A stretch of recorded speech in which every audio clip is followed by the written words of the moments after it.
প্ৰত্যেক বছৰে উদযাপন কৰি থকা হৈছে বিশ্ব পৰ্যটন দিৱস। পৰ্যটন দিৱস ২৭ ছেপ্টেম্বৰ। বিশ্ব পৰ্যটন দিৱসৰ লগত সংগতি ৰাখি বিভিন্ন কাৰ্যসূচী লোৱা হয়। এই বছৰো তাৰ ব্যতিক্ৰম নহয়। কিন্তু দুৰ্ভাগ্যজনক কথাটো হ'ল যে অসম পৰ্যটনৰ মূল বিষয়টো কেন্দ্ৰীভূত হৈ থাকে কাজিৰঙা পৰ্যটন। কাৰণ কাজিৰঙা পৰ্যটন অপ্ৰিয় হ'লেও সত্য যে কাজিৰঙা পৰ্যটনক কেন্দ্ৰ কৰিয়েই অসম পৰ্যটন চলি থাকে।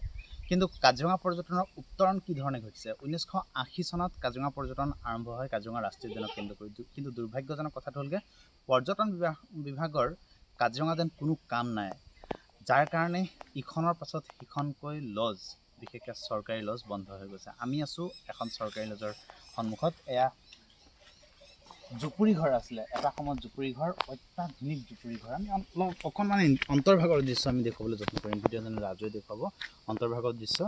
হাবিয়ে বননিয়ে একাকাৰ হৈছে। ইয়াত খুব সুন্দৰকৈ সজাই পৰাই ৰখা হৈছিলে এটা সময়ৰ জুপুৰি ঘৰ, কিন্তু আজি একালৰ বৃন্দাবন আজি ইয়াত চন পৰি আছে। এয়া হ'লগৈ একমাত্ৰ পৰ্যটন বিভাগৰ উদাসীনতা, পৰ্যটন বিভাগৰ বিষয়া কৰ্মচাৰীসকলৰ দায়িত্বজ্ঞানহীনতা। তাৰ বাবেই এই অৱস্থা আজিৰ তাৰিখত।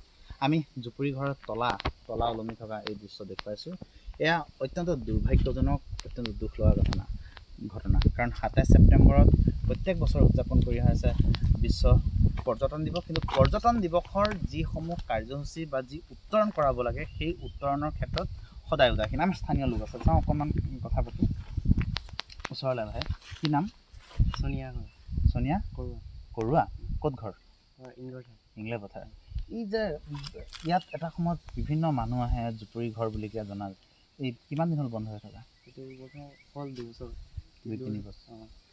2-3 বছৰ হ'ল। আমাৰ হাতত যি তথ্য আছে 4 বছৰমান হ'ল। ইয়াততো স্থানীয় ল'ৰাবোৰে কাম কৰিছিলে। এতিয়া অফ হৈ গ'ল। এতিয়া অফ হৈ গ'ল ন?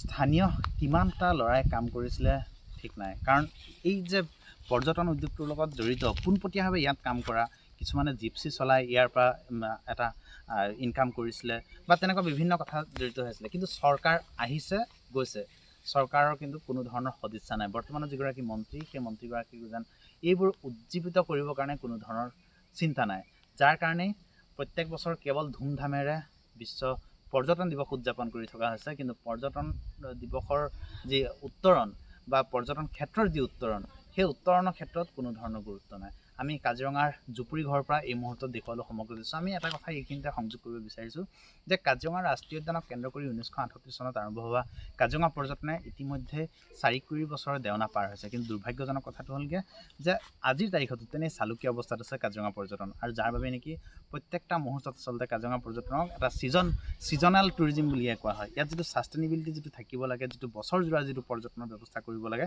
তাৰ কোনো ধৰণৰ যেন চিন্তাই নাই, যাৰ কাৰণে প্ৰতিটো মুহূৰ্তত প্ৰতিটো সময়ত ইয়াৰ যিসকল পৰ্যটন ব্যৱসায়ী আছে, সেই পৰ্যটন ব্যৱসায়ীসকল এটা অচিন এক শংকাত ভুগিবলৈ, অহেতুক এটা চিন্তাত থাকিবলগীয়া হয়।